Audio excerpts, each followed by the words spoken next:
শুৱালকুছি সমন্বয়ৰ প্ৰতীক, সমন্বয়ৰ এক পটবৃক্ষ, সমন্বয়ৰ এক বৃহস্তম্ভ, তাৰ প্ৰমাণ আমাৰ সভাপতি জমেহীৰ মাজত বাৰ্তা এইকাৰণে মই প্ৰমাণ বুলি কৈছোঁ, সমন্বয়ৰ প্ৰতীক বুলি কৈছোঁ, সমন্বয়ৰ এক মুধক বুলি কৈছোঁ। যোৱাবছৰ তেখেতে বিয়া পাতিছে হিন্দু মহিলা, এইটোৰ সমন্বয় নহয়। মোৰ পিছফালে বহি আছে মীৰাবাই, মীৰাবাইও হিন্দু এগৰাকী যুৱতী আছিলে, কিন্তু মুছলমানৰ সম্পৰ্ক।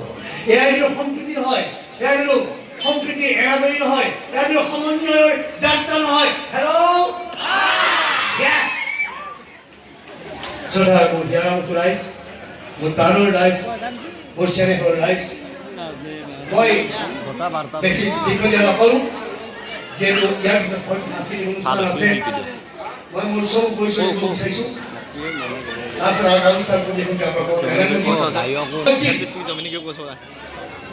মোৰ জন্ম হৈছিল পানীৰ মাজত। আপোনালোকে হয়তো ভাবিছে পানীৰ মাজত ভেকুৰী জন্ম হয়, ঘৰিয়াল জন্ম হয়, মাছৰ জন্ম হয়, কিন্তু একেবাৰে পানীৰ মাজত কেনেকৈ জন্ম হয়? মোৰ পানীৰ মাজত জন্ম হৈছিল। মোৰ জন্ম হৈছিল পৃথিৱীৰ বিখ্যাত নদীদ্বীপ মাজুলীত। মোৰ জন্ম হৈছিল ভয় বাৰিষা, মোৰ জন্ম হৈছিল ব্ৰহ্মপুত্ৰৰ কুমাৰপুতে। যেতিয়া আমাৰ ঘৰৰ চালৰ পৰি বৈ গৈছিল, তেতিয়া আমাৰ পৰিয়ালটো বাস কৰিছিল ওখ মথাউৰিৰ ওপৰত, আৰু সেই মথাউৰিৰ ওপৰতে এগৰাকী সভ্যতী মাতৃৰ গৰ্ভস্থ হৈছিলোঁ মই, অতুল পাচনি। বোকাপানীৰ মাজেৰে মই ডাঙৰ দীঘল হৈছোঁ।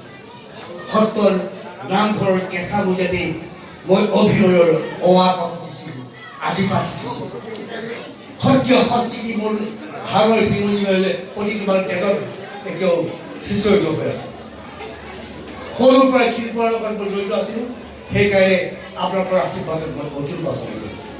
মোৰ যেতিয়া 4 বছৰ বয়স আছিল, তেতিয়া আমাৰ সত্ৰখন ব্ৰহ্মপুত্ৰৰ গৰাখহনীয়াই ব্ৰহ্মপুত্ৰৰ বুকুৰ মাজলৈ লৈ গুচি গ'ল। তেতিয়া অসম চৰকাৰে সেই সত্ৰখন মাজুলী পানী কিতাপত প্ৰতিষ্ঠা কৰিলে, আৰু গোটেই সত্ৰখন কিতাপলৈ উঠাই দিলে। কিন্তু মোৰ দেউতা যোৰহাট নগৰৰ এজন আদৰ্শ শিক্ষক আছিলে। মোৰ দেউতাই শিক্ষকতাৰ কাৰণে ৰাষ্ট্ৰপতি পুৰস্কাৰ পাইছিলে আৰু ৰাজ্যিক পুৰস্কাৰ পাইছিলে। আৰু সেইজন সুযোগ্য পিতৃৰ মই অযোগ্য পুত্ৰ অতুল পাচনি, কুলাংগাৰ পুত্ৰ। মই ফুৰাই আনিছোঁ। আজি নহওক 4 বছৰ বয়সতে মোক যোৰহাটতে মোৰ দেউতাৰ স্কুলৰ নাম লগাই দিলে। দেউতাৰ স্কুল পঢ়া কাৰণে মই বৰ গুণ্ডা আছিলোঁ, খাই নাছিলোঁ। হেডমাষ্টৰৰ ল'ৰা যে কোনে পায়, আৰু লগৰ ল'ৰাই গুচিয়াই নাকৰ বাংলা কৰি দিলোঁ, নাকৰ ফুলৈ ছিগিলোঁ। লোকৰ বাহিৰে বাহিৰে আম লেটেকু পনীৰৰ চুৰ কৰাত মই উস্তাদ আছিলোঁ। মোৰ হাতৰ এম ঠিক আছিলে। মোৰ হাতৰ মুঠিত থকা খিৰিকীয়ে কাৰোবাৰ ঘৰৰ দুৱাৰ খিৰিকী আইনা কৰি খিৰিকী আইনা ছন ছন ছন ছন কৰি ফাটি গৈছিল। আৰু মোৰ ঘৰে সদায় কমপ্লেইন আহিছিলে। দেউতাই ডেকেৰে মোৰ কিছু ভূগোলৰ নে পাতি পেলাইছিল।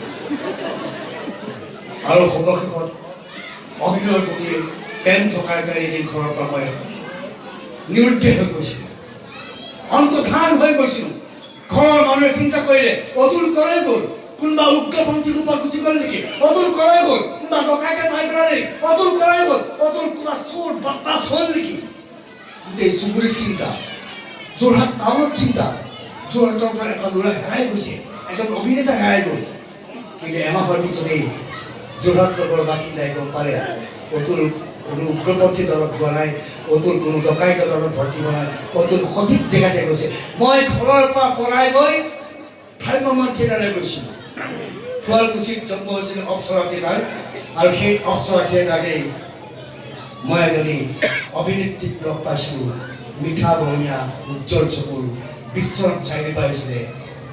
প্ৰথম দৰ্শনতে কিবা মনটো কিবা ইলু ভাল আহিব।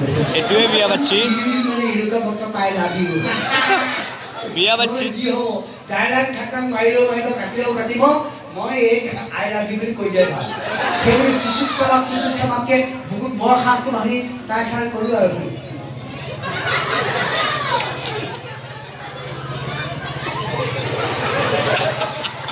I love you. Yes বুলি কৈ দিলে বাপেকে। আৰু এই আই লাভ ইউ মই বেছি দীঘলীয়া নকৰিলোঁ। এবছৰৰ পিছতে তাইক ধৰি লাগি মোৰটো মই ফাৰি পেলাম। মোৰ পৰা মানে সেই মোৰ পৰা কথা কোৱা নাই। কিন্তু মোৰ বিবাহত লাগিল ধুমুহা, মোৰ জীৱনত আহিল ভূমিকম্প। মোৰ ঘৰখনে আপোনাৰ ছোৱালীজনীক কোনোপধ্যেই গ্ৰহণ নকৰে। এই কাৰণেই নকৰে, কিয় কাৰণে নকৰে জানে? মই হৈছোঁ সত্ৰৰ ভকতৰ ল'ৰা আৰু ছোৱালীজনী হৈছে মচুই সম্পদৰ কৈৱৰ্ত ছোৱালী। ঠিক সমাজ ব্যৱস্থা শংকৰদেৱ গুৰুজনাই সকলোকে একত্ৰিত কৰি এইখন বৰ সংঘৰ সপোন দেখিছিলে। যিজন শংকৰদেৱে মুছলিম, কাৰ্বি, দেউৰী সকলোকে লৈ বৰ সংঘৰ চিন্তা কৰিছিলে। সেইজন গুৰুজন ঢুকুৱাৰ পিছত, গুৰুজন আমাৰ পৰা আদৰি যোৱাৰ পিছত শিষ্যসকলে আমাৰ সমাজখনক ভাঙি চিঙি টুকুৰা টুকুৰ কৰি দিলে। ঠিক সমাজ ব্যৱস্থা ঠিক। আৰু সেই সমাজক প্ৰত্যাহ্বান জনাই, সেই সমাজক মই প্ৰত্যাহ্বান জনাই, সেই সমাজক মই চেলেঞ্জ কৰি মই সেই অনিমা দাস নগৰ ছোৱালী